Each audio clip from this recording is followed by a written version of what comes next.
This is the sound a doggy makes. Mr. Connery. Moo. No.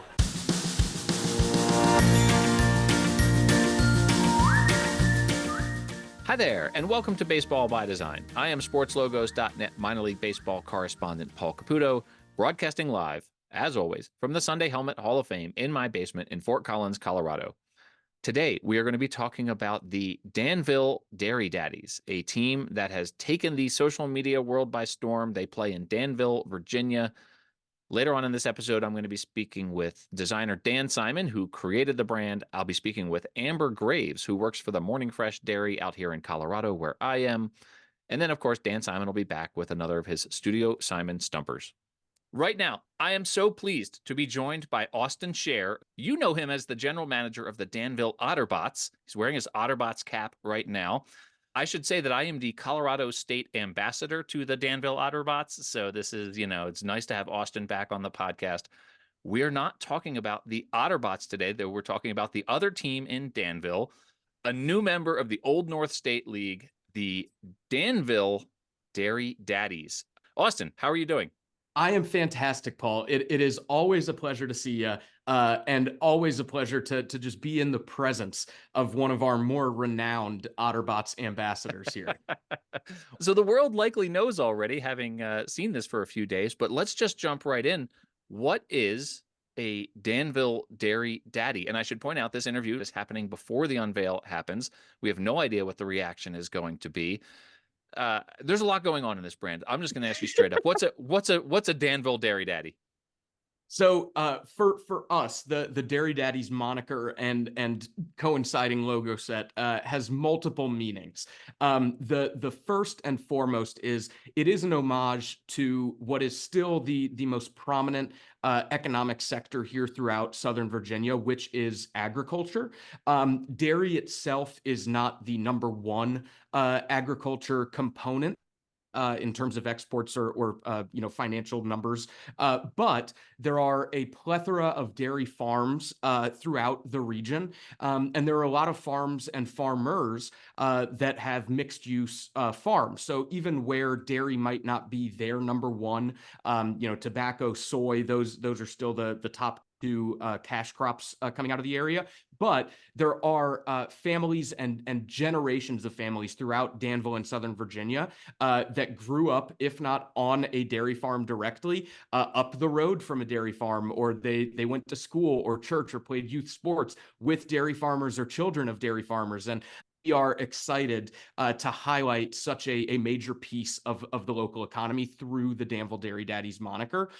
The other side, the more playful, a little bit more jovial, kind of in your face side, is we have seen tremendous animal-based identities kind of sweep through minor league baseball over the last few years. This one, thanks to Dan and Studio Simon, is the characterization of a bull, of a cow, that is just undeniable. And we here in Danville view not just the club, not just the team here, but we view the city and the region and its current rebirth and vastly bright future as undeniable. So we look at this brand as an outward way to say, Danville as a city, Southern Virginia as a region, we're here. You cannot ignore us anymore. We're not going anywhere. So it's time to get familiar.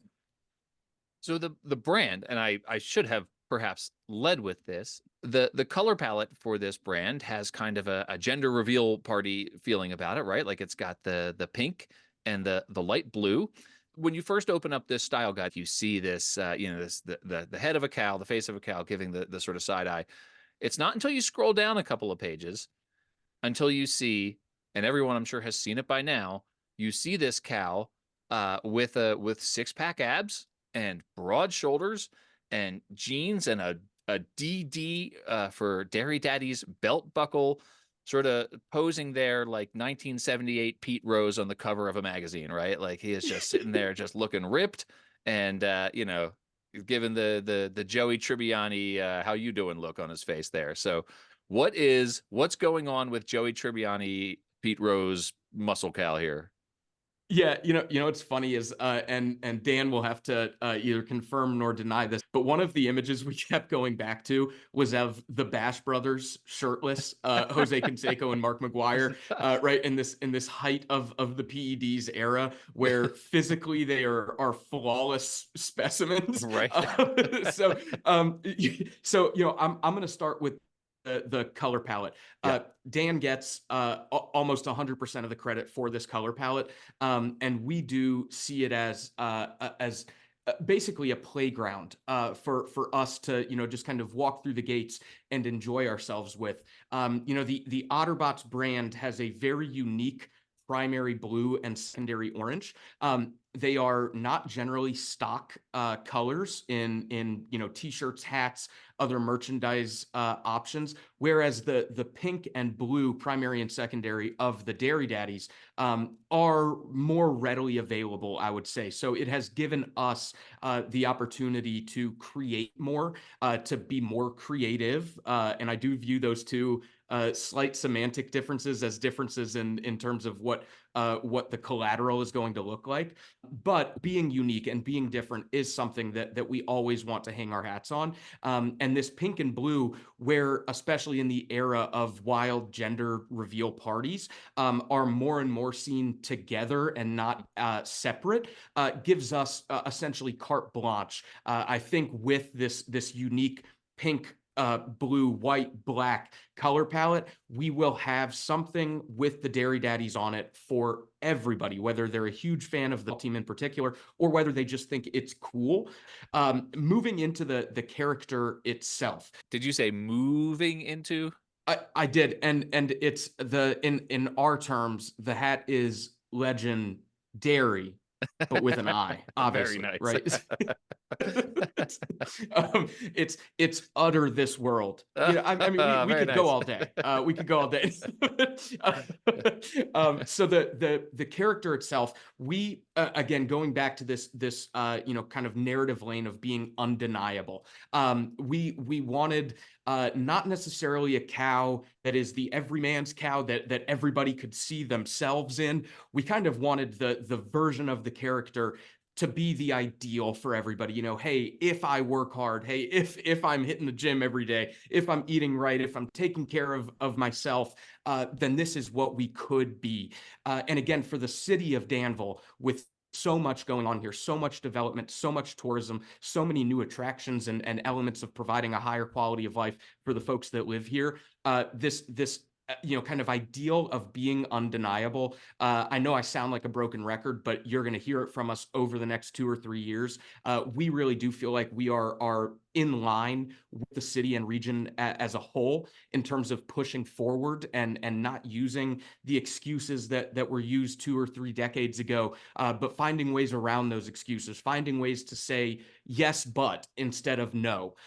We want this moniker to not only be a rallying cry with the character as the forward-facing, kind of front lines, but we want it to be something that everybody can kind of get behind as, yes, we might not be six-pack, broad shoulders right now, but we're putting the work in and we're doing things the right way, and that is where we're going to end up.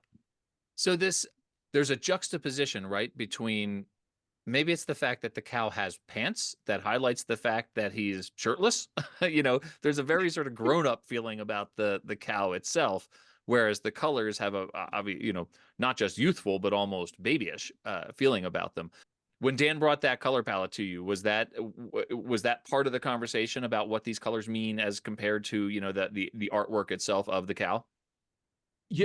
I would be lying to you if I said outright, yes, we had that specific discussion. But I think part of the genius of Dan is being able to take somewhat unpalatable word vomit. In this case, it was from me to Dan, and create a succinct single lane thought track, and then put art to the words. And you, as somebody who we have spoken now multiple times, I do have this habit of kind of getting onto one thing and sticking on it and then finding my way back to the original point and then kind of dancing around and just throwing all my thoughts onto a whiteboard until one of them sticks. having Dan on the other end of those phone lines is the reason that this beautiful, like studying an ancient Monet, kind of what are the deeper meanings. I do think that specific to the city of Danville and where we are as a town, this rebirth, this growth has been going on for well over a decade here. We have reached the finish line in a couple of steps of progression, but we are still in the early stages in some other ways. The opening of Caesars, Virginia, the opening of Dan River Falls, this beautiful multi-use condo, on the second and third and fourth floors, shops, restaurants, outdoor activities on the first floor, the brand new Riverfront Park. There is so much that is opening in Danville here in 2024 and 25 and 26 that there has been a shift over the last 3 years with the adding now of the Dairy Daddies. With that youth grown up juxtaposition, it's a perfect way to kind of put this whole picture together. And for us as the baseball team, again, to be much more than that and to be that true community champion, people will hopefully receive that message upon the initial view of our brands without having to go do 12 hours of detailed research to find out what the hell an Otterbot or Dairy Daddy is. Well, so and this is something that I wanted to ask about, right? Obviously, these teams play at the same level, but in different leagues. The Otterbots brand that you created has a lot of layers. There are a lot of details. There's a lot of Easter eggs that, that brand took a little bit of discerning, right? To figure it out, and telling that story was really fun. This brand is one that when I saw it, I had a lot of questions, right? I'm like, what is this? How do these colors work with this? And that's what makes it fun, right? Like that's what makes you want to like really get into it. Are there these layers and layers and layers of this story like there were for Danville, or is it more straightforward than that? Yeah, so I there are not as many layers. The onion of the Dairy Daddies is a smaller one than the onion of the Otterbots, but everything ultimately goes back to storytelling, right? As you very well know, the story that wanted to be told through the Otterbots initially was, we are not your quote unquote grandfather's baseball team. We are not an old iteration of minor league baseball that is named after a parent club. We're not an old iteration of minor league baseball where there's nothing going on besides pitching, hitting, running. We wanted to be different and tied immediately. With this one, we are embedded within the community, and I would be remiss to go this entire interview without saying a massive thank you, not just to the local fan base here in Danville, Pittsylvania County, and throughout Southern Virginia for the support that we've received over the last 3 years, but Paul, from people like you from every corner of this country, being interested, being invested, being fans and followers of the Otterbots. With all of that help, both locally and nationally, we have reached a point where we do, again, want to just become undeniable, so viscerally undeniable that nobody can say anything different. And for folks like Paul and some of our other Otterbots ambassadors, we've had folks come in 2021 and then come back in 2023, and the difference in the landscape and the cityscape has changed so drastically that my favorite way of putting it, this is a gentleman from Pennsylvania, he said, it doesn't even feel like I came to the same city. And that really is what we are trying to get after. So for folks that are familiar with coming to an Otterbots game and the Otterbots brand of entertainment and the Otterbots storytelling, again, in large part that started upon that brand release, there will be that next level of story that becomes alive in front of people's eyes here at the ballpark. But ultimately, we did want to, not for nothing, show a huge thank you and some appreciation to the agriculture industry here, without whom those families, those farms, and their relationships with people all across the world, that the rebirth of Danville would not have been possible. The other layer, besides thanking that sector and those families, is providing something to the city and to all Otterbots fans and to all non-Otterbots fans that says, we have people from around the country talking about Danville because of the colors, because of the cow, because of the name, because of the lettering. And now they're asking themselves questions that you yourself probably were asking as you were scrolling through that style guide that might well lead to a Google search of where is Danville, Virginia, or what does Danville, Virginia have going on? Again, to become something more than this city has ever been before, something more than a lot of folks ever thought it could be. The Dairy Daddy himself is that vision. Speaking personally, I think I'm 6 years away of 6 to 7 workouts a week. But I can get there. And I think everybody can get there. And that's the beauty of it. All right, I have 2 last questions for you here.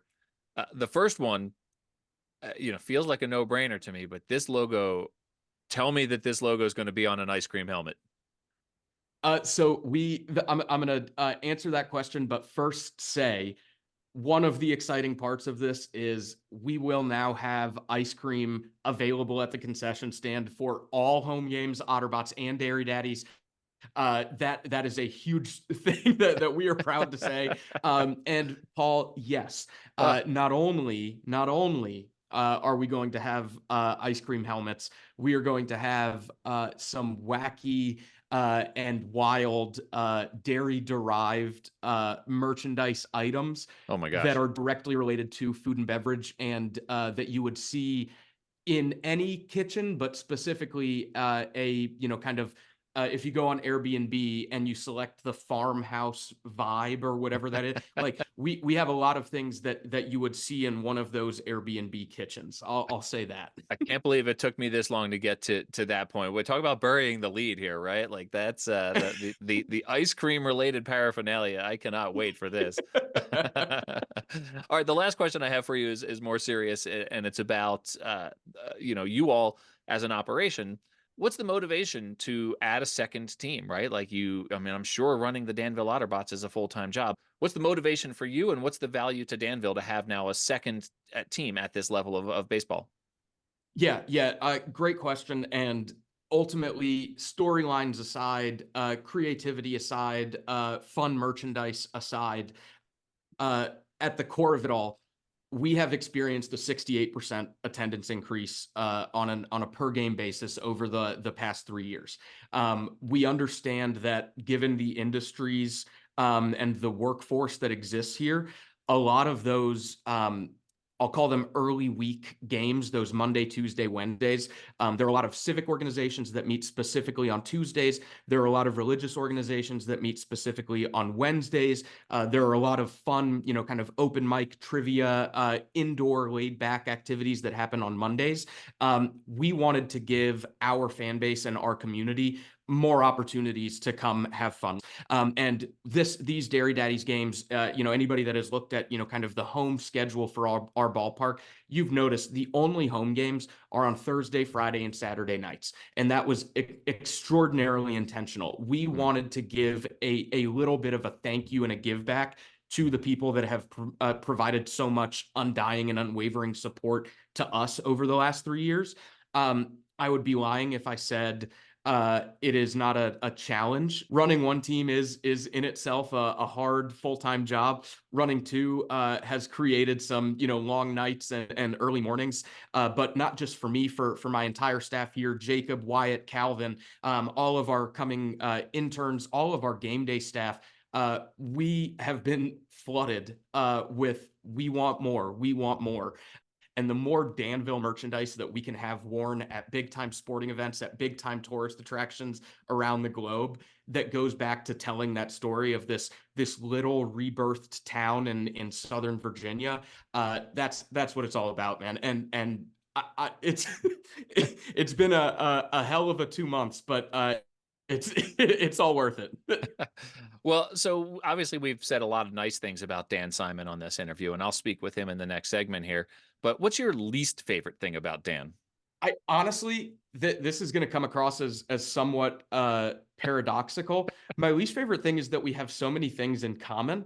Like The first time we spoke, we have family from the same area that they grew up doing similar things.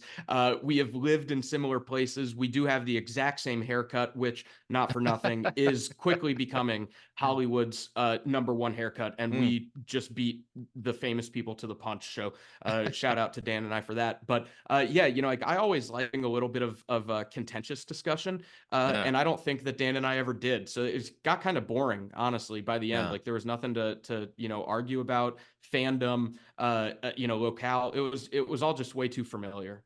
Well, I know that Dan is listening to this on his walk to work on a Tuesday morning here. So, Dan, there you go. I couldn't even coax Austin to say something negative about you as a joke here. So, Austin, where can people find the Dairy Daddies online and on social media now? Absolutely. So across social media, we are at Dairy Daddies, with the exception of TikTok.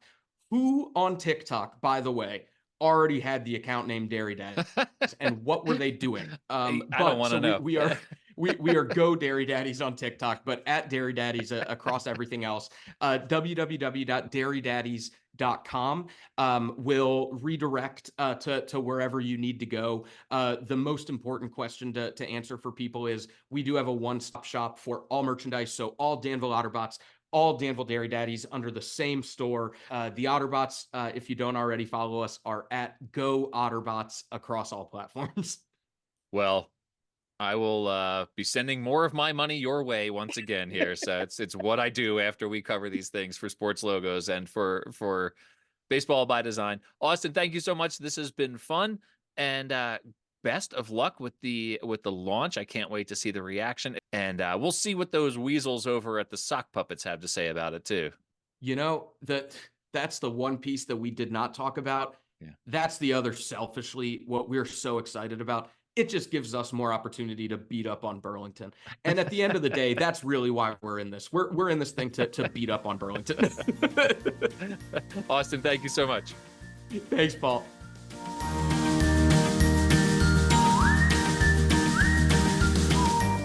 We're back, everyone. This time actually recording. Dan, Simon, we got a couple minutes into this interview before I realized I had not hit the record button. Now we're officially recording, and so this conversation is for everybody, not just the two of us. Good morning. How are you? Paul, I'm fantastic. You are a true professional.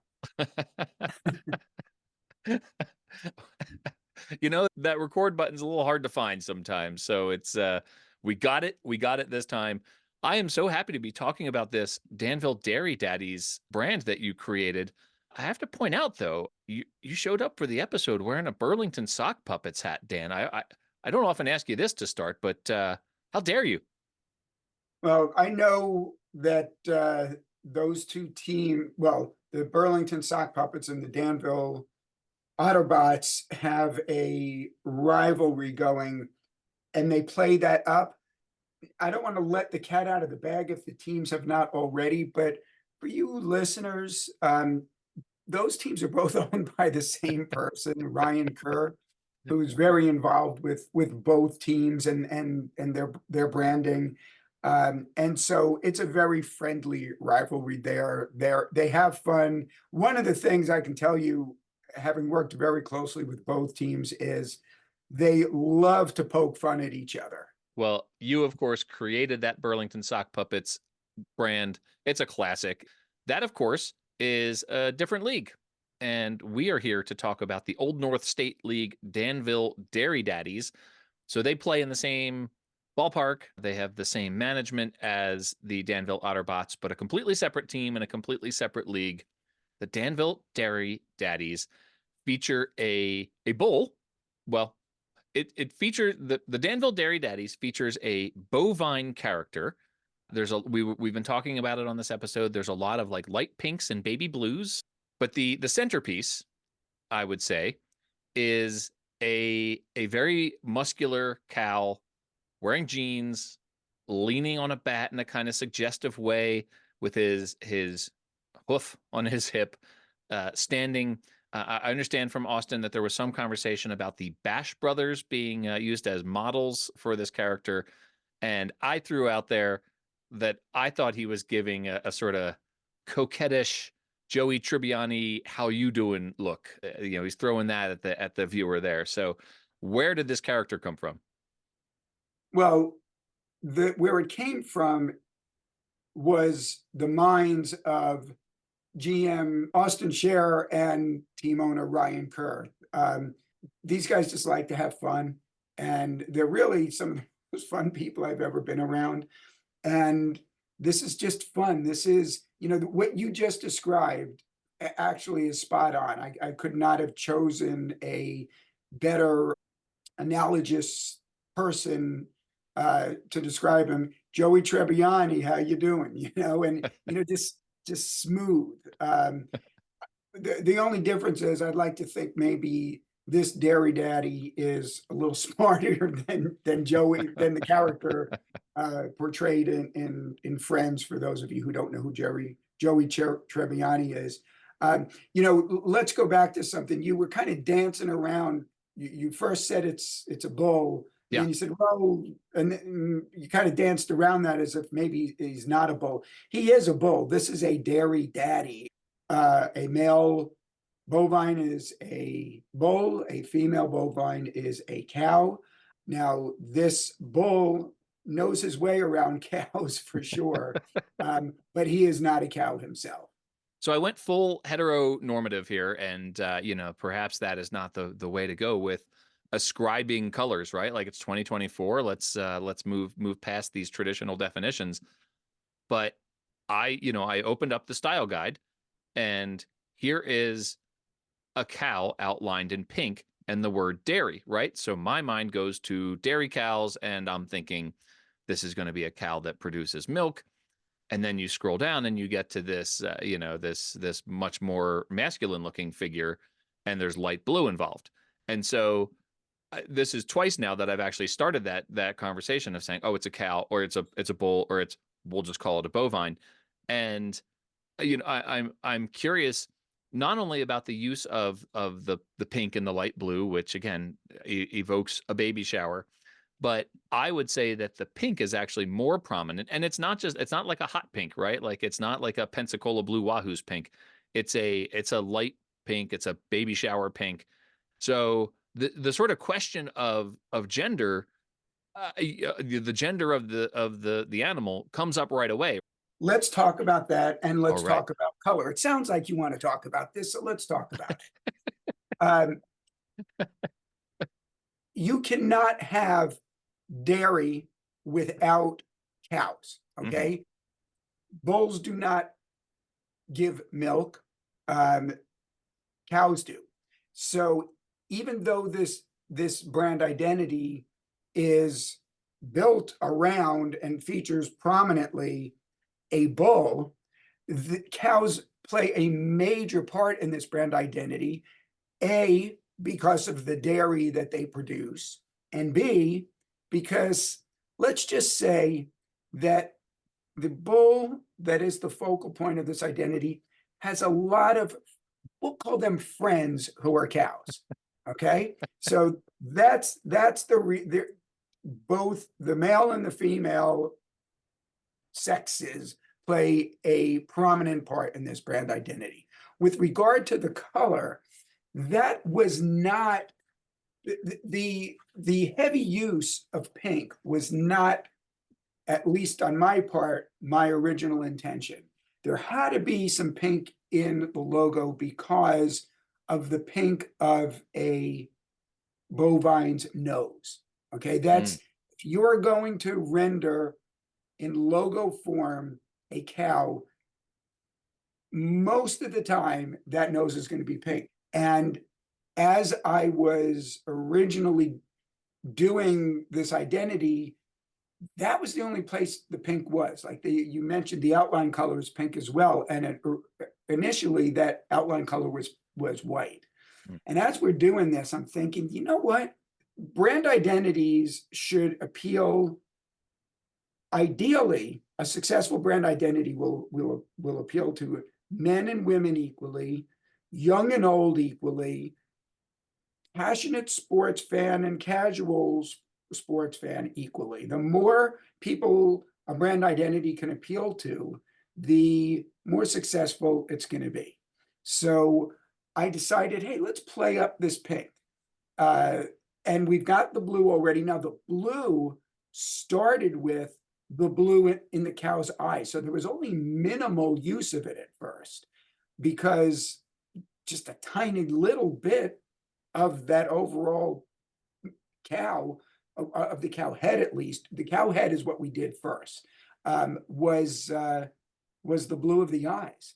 And but then Austin had told me, hey, we want to also have a head to toe or head to hoof, horn to hoof Nice. bull here.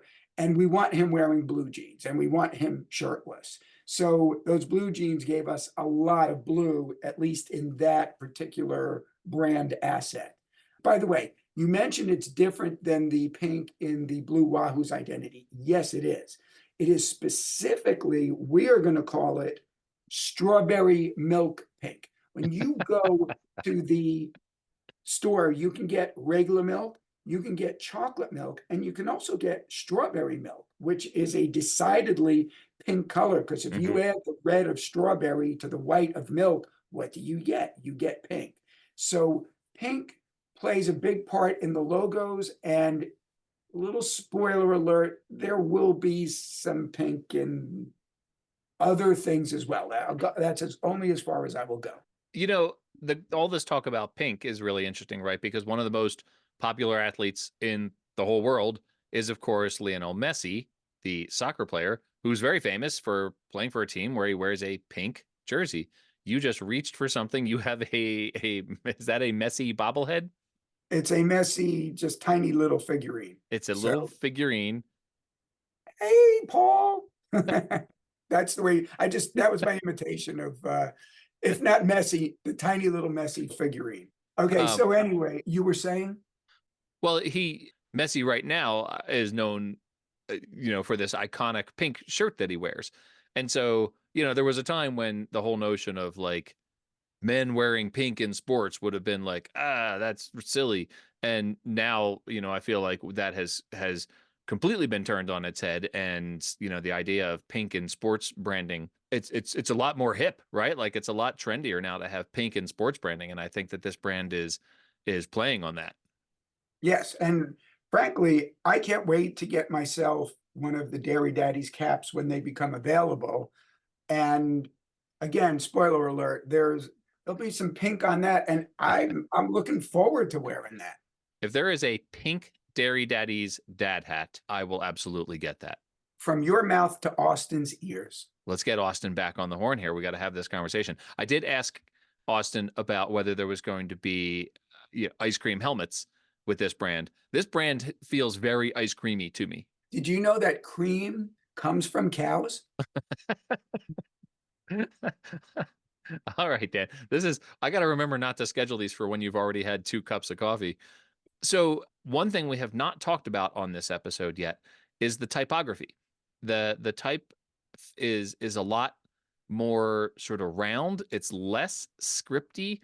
It feels, we talk a lot about, sort of splitting the difference between, one sort of vernacular of typography and baseball typography and finding the sort of middle ground here. So I look at this type and I feel like you could see this type on a soft serve, not a chain, but a standalone soft serve ice cream place in Danville or the surroundings.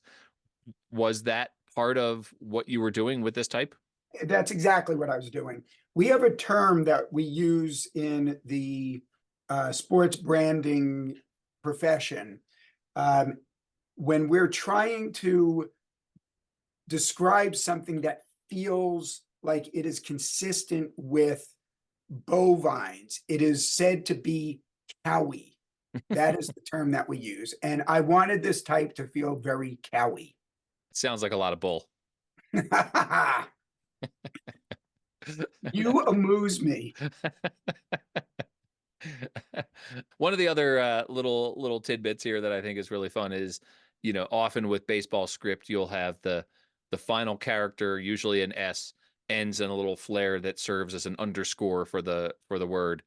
In this instance, the underscore under Daddies is obviously a cow's tail, and that's a fun detail. Hardly an Easter egg because it jumps out at you right away. It's not something you're trying to hide in the design.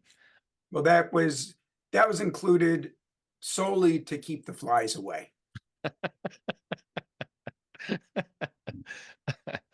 Another thing that we have not talked about yet in this episode is the choice of the word daddies, right? It's not necessarily one that you would associate with dairy or farming or necessarily baseball. How much of a conversation was there around that from your end? Was it something that they came to you with, or were you involved in the conversation of this baseball team is going to be called the Dairy Daddies? 100% they came to me with it. The whole concept really kind of centers around the word daddies. Now, obviously, dairy as well, but the point is this is a smooth bovine, and he's your daddy.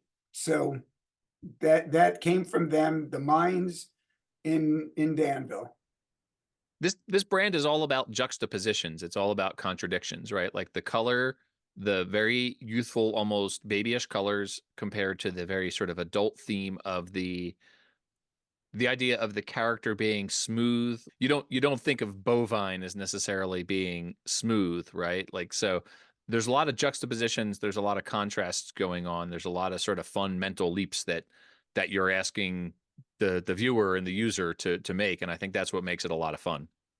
Well, though there was no question there, that was just a statement. You're calling me out on that, huh?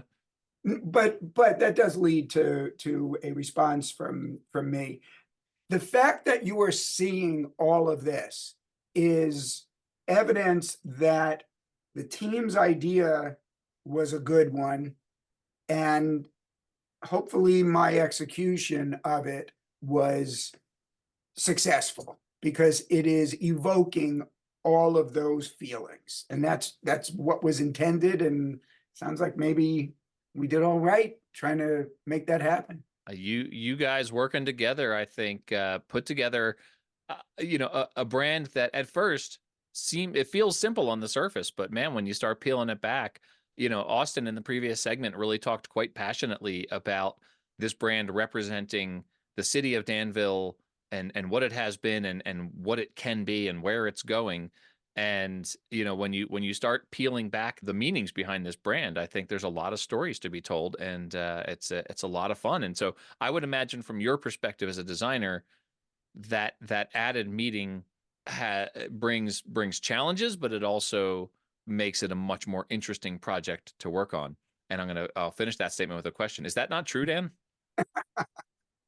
No, that's very true. It's and that's why what I do is so fun. I when I work with teams, we have lengthy conversations. What I say, and I've probably said it on this podcast before, one of the not one of the key thing I do when I am getting going on a brand identity with a team is I ask a lot of questions, and I do even more listening.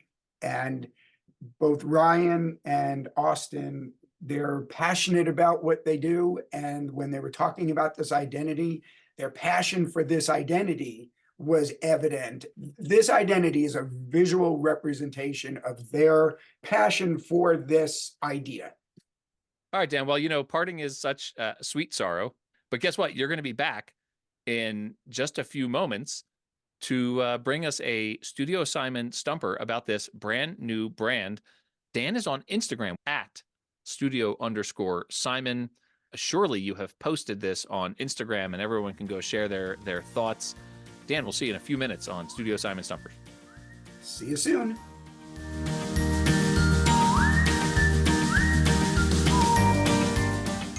All right, everyone, welcome back. I am so pleased to welcome to the podcast Amber Graves, who works with the Morning Fresh Dairy here in Colorado. But more than that, Amber grew up on a dairy farm and has essentially been around cows and calves and bulls on the dairy farm her whole life. And so who is better suited to talk to us about the Dairy Daddies then Amber Graves of the Morning Fresh Dairy. Amber, hello. Thank you so much for coming on Baseball by Design to talk about cows and calves and bulls and dairy farms. Of course, I could talk about cows all day, so this was perfect. What a thing to be able to say. Well, most of this episode was recorded before this brand was unveiled.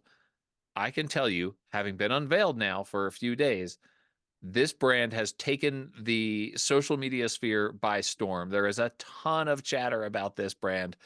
Obviously, hey, people must just love dairy farms, I guess. That's how come this has really taken off the way it has. And what do you think of this this logo here for this team? I mean, to have a stud of a cow, it caught my attention, that's for sure. Not a normal baseball mascot at all, but when you're looking at bulls, you are looking for the prime bull. So that's exactly what they did. I mean, there's bull sale auctions, and you literally get a catalog that specifies what the bull has, what character traits it has, and you pick the best one. And it looks like they picked the best one for their mascot. So this character, whose name is McCreamy, and they play on the Field of Creams. This character, you think if he's in one of these bull catalogs, he's going to go for a pretty good premium? Yeah, I think so. Yeah, it's usually auction too, so he'd probably get the people excited and raise those bidding tickets. I mean, based on the social media reaction, I think that you would generate a crowd to that auction. What are those qualities? What are the things we're looking for in a bull? So for us personally, when we look at a bull for our beef cows, we have cattle that are out on the range. So we usually want a lower birth weight just so it's easier on the heifers. And then you have a high growth rate. So how much meat in pounds they're able to put on within a certain amount of time. So when you're looking for meat cows or beef cows, sorry, you want them to be getting bigger and lean and have that nice marbling. But for dairies, actually, we don't really look at the bulls. We're looking strictly for females since they're the ones that are going to produce the milk. And with the genetics now, we AI mostly at the dairy. So there's not an actual bull roaming around with the cows. Holstein bulls, like the one in the picture, the black and white cows, are actually really, really aggressive. Oh, I would never get in a pen with a Holstein bull. Angus bulls, they're really nice. I mean, unless you do something to tick them off, but usually they're just minding their own business. So the Holstein ones are gonna put up a fight. so this character, he's got the, we've talked already on this episode. He's got the like the Joey Tribbiani, how you doing look on his eyes there.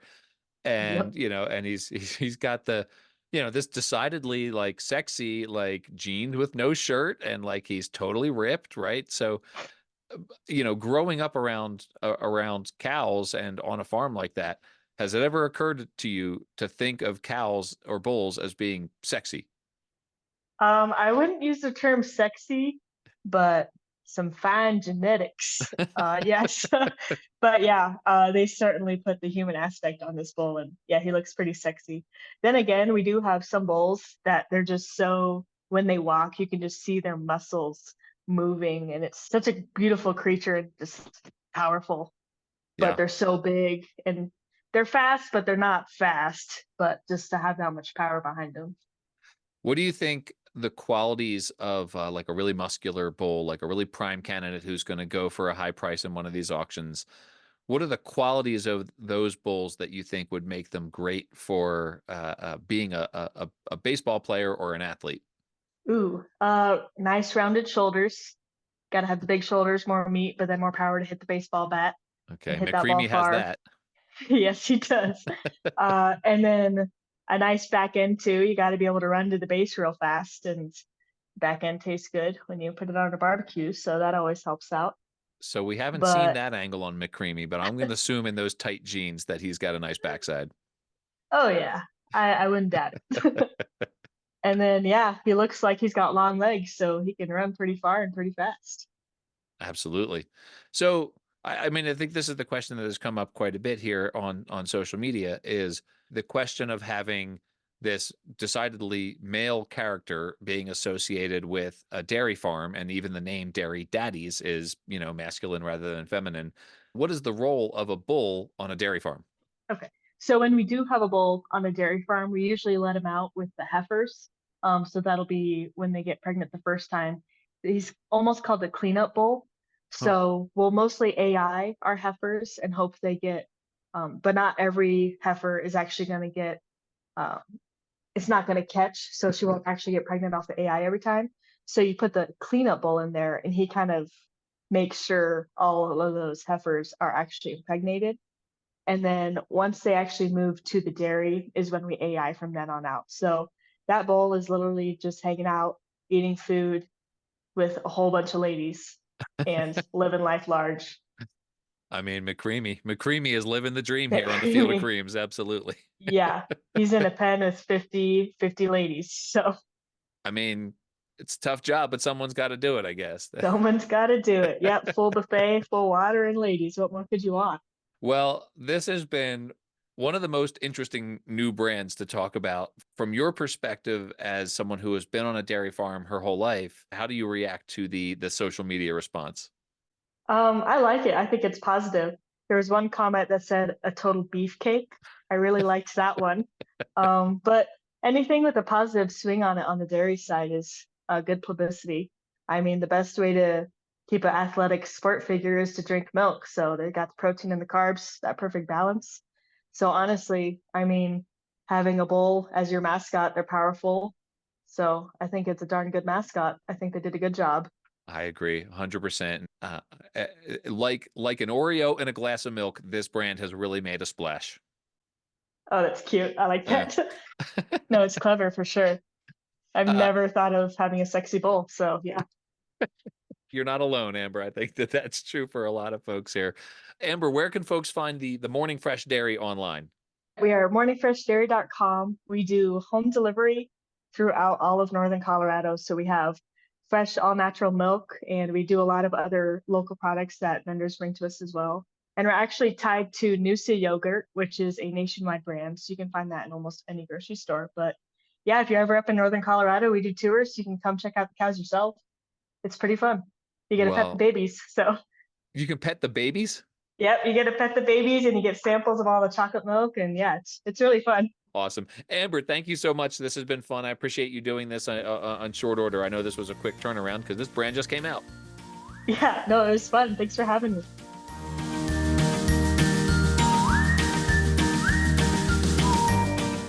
All right, everyone, welcome back. Dan Simon, designer extraordinaire, is here with a Studio Simon stumper about this very brand that we've been talking about on this whole episode. Did you realize that this is the second week in a row that we have featured a brand new brand that features a bull in the logo? Last week it was the Lancaster Stormers. It's like deja vu all over again. We are picking up right where we left off at the end of the last interview. Deja vu is kind of amazing. Yeah. Well, we're going to milk the cow puns for everything they're worth. They're not booing, Dan. They're saying moo. This is obviously a fun brand. Let's get into it. Let's see. What did you bring us? What did you bring us to this for the stumpers? What's your favorite ice cream flavor first? Oh, wow. That's a good stumper. You've got me stumped. Okay, I'll say right now it's cookie dough, but let me tell you this. When I was growing up in Wayne, New Jersey, not to be confused with Wayne, Pennsylvania, where you grew up, there was a place called the Old Barn Milk Bar, and my parents used to take us there for ice cream regularly. And it might have been an actual old barn. If it wasn't, it was a building built to look just like a big red barn. And they gave the most generous heaping scoops of ice cream when you would get a cone there. And when I was a little kid, my favorite flavor was chocolate marshmallow. Whoa. Loved it, loved it, loved it. So that is my favorite ice cream flavor of all time. As an adult, I don't know if that's where I would necessarily go, but for old time's sake, I'd love to have chocolate marshmallow ice cream. Alas, the Old Barn Milk Bar was torn down to make a parking lot for an auto dealership. They went broke with scooping out too much ice cream there. Yes, it did sound like you were about to say that your favorite kind of ice cream was a lot of ice cream. Okay, our Studio Simon stumper today does not have to do with ice cream, but it does have to do with dairy and dairy cattle, etc. Throughout affiliated minor league, independent minor league, and collegiate summer league baseball, there are a number of logos that feature bovines. You've got, and there may be more than this, so if I'm leaving any off, I'd love to hear if you can name some. Perhaps most notably is the Wisconsin Timber Rattlers alternate identity, the Udder Tuggers. Shout out to Brandiose for such a great job on that. The Amarillo Sod Poodles have another Brandiose identity for one of their alternate IDs, the Calf Fries, which features a bovine, not dairy related, but calf fry related. The Wichita Wind Surge have a Copa de la Diversión identity. The Tumbavacas de Wichita, featuring a cow. And the Rocket City Trash Pandas also have a Copa identity. The Lunaticos, as in lunatics, where they've got a crazy looking cow-like character. Any notable ones I'm leaving out? I would have gone Durham Bulls. Oh, yeah, I've heard of that one. Yeah, they were around in like 1913. I don't know if they're still around anymore. So it's one of those old teams. Yeah, I'm gonna have to look that up to see if they'll be around. Well, anyway, so our studio Simon Stumper today asks, which is the only one of these three cattle/lactose themed teams that has an official on-field cap featuring a bovine? Now, let me specify. When I mean by official on-field cap, that is home, road, alternate, or batting practice. We're not talking about alternate identities or Copa identities. So it has to be part of their, what used to be referred to in minor league baseball as the authentic collection. For some reason, they don't refer to that as the authentic collection anymore. They refer to it as official club marks. That's the title. So which of these three teams does have a cap featuring a bovine? Is it A, the Milwaukee Milkmen? They are a team an independent team in the American Association of Professional Baseball. Is it B, the Visalia Rawhide of the California League? They are affiliated an Arizona Diamondbacks affiliate. Or C, the Fremont Moo of the Summer Collegiate Independence League? The Milwaukee Milkmen, the Visalia Rawhide, or the Fremont Moo. Only one of these has an official on-field cap featuring a bovine. I can picture a cow in all three of these logos. I think Visalia may have an oblique reference to cow horns, but I don't think that they actually have a cow themselves. The Milkmen, I can picture their logo. I can picture the one with the actual human figure in it. The Fremont Moo feels like the obvious one, and maybe the obvious one is the answer. So if I had to put them in order, I would say Moo first, Milkmen second, Rawhide third. So let's do that. Let's go with the Fremont Moo. I think the Fremont Moo. If I had to put them in order, I too would put the Fremont Moo first. Yeah.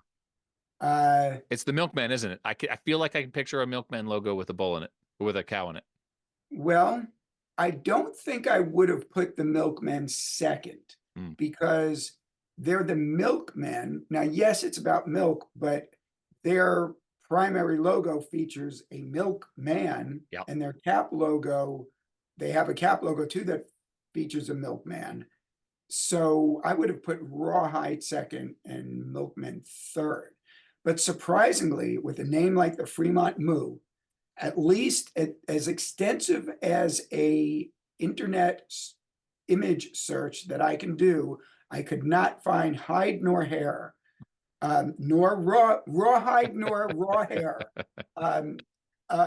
of a bovine logo on a Fremont Moo cap. So they are not one of them. Okay. The Milwaukee Milkmen, even though I just mentioned they lean into the milkman part of their identity, the milkman less than the milk itself. They have a Now, they're an independent team, so they're not part of minor league baseball, but they did do a Hispanic themed alternate identity. And pardon my French, the Lecheros or Lecheros de Milwaukee, which means the Milwaukee Milkmen, Okay. that does feature a cow, but it's not one of their official on-field caps. So the correct answer is the Visalia Rawhide, who have a batting practice cap featuring Tipper, their head-only version of Tipper, their bovine mascot. Wow. I couldn't picture that identity with an actual cow in it because, their actual brand right now is so sort of graphic elements and type-based rather than, illustrative. So Right, that is the only logo in their system that features a character. For those of you who don't otherwise know, wasn't trying to make this about me. I was just thinking of the teams that have stuff like this, but I developed the Rawhide identity, including the Tipper mascot artwork that is featured on that batting practice cap. But do you want to hear some utterly fascinating dairy cattle facts? Do I ever? Okay, well, here we go. Jersey cows. Now, I consider myself a Jersey boy, having grown up there, but that's not. Jersey cows did not originate in New Jersey. They originated on the Isle of Jersey in the English Channel. They are the smallest of the dairy breeds and produce milk that is very high in butterfat content. Now, Sweet. fascinating, right? Yeah. Okay. Great job, Jersey cows. Guernsey cows, which originated on the Isle of Guernsey, also in the English Channel, are known for the rich golden color of their milk, a color that is the result of its high level of beta carotene, a good source of vitamin A. Fascinating, right? Dan, your enthusiasm for this project is really what's selling it right now. It only gets better. Holstein cows, which originated not on an isle or in the English Channel, but rather in the Netherlands, are the most common dairy cow in the United States. So common, in fact, that of the more than 9 million dairy cows in the country, about 90% of them are Holsteins. Holsteins are the ones with the black and white spots, like featured in the Danville Dairy Daddies brand identity. When I was first married, we were adopting a cat, and I wanted to get a black and white cat just so that I could name it Holstein. And how did that work out? Well, I'm happily in a relationship with someone else now. Oh, not the marriage, the cat. Oh, getting sorry. The cat. That's what I meant. Did you get the cat? We did not Did you get name that it cat. We got a Holstein? different cat that liked to roll around, and we called it Roulette. Okay, well, this was fun, and even more fun with that ending, that unexpected ending. Dan, this has been quite the run of covering new brands here, 3 weeks in a row on Baseball by Design. We will talk to you next week for a Studio Simon Stumper. Okay, see you then.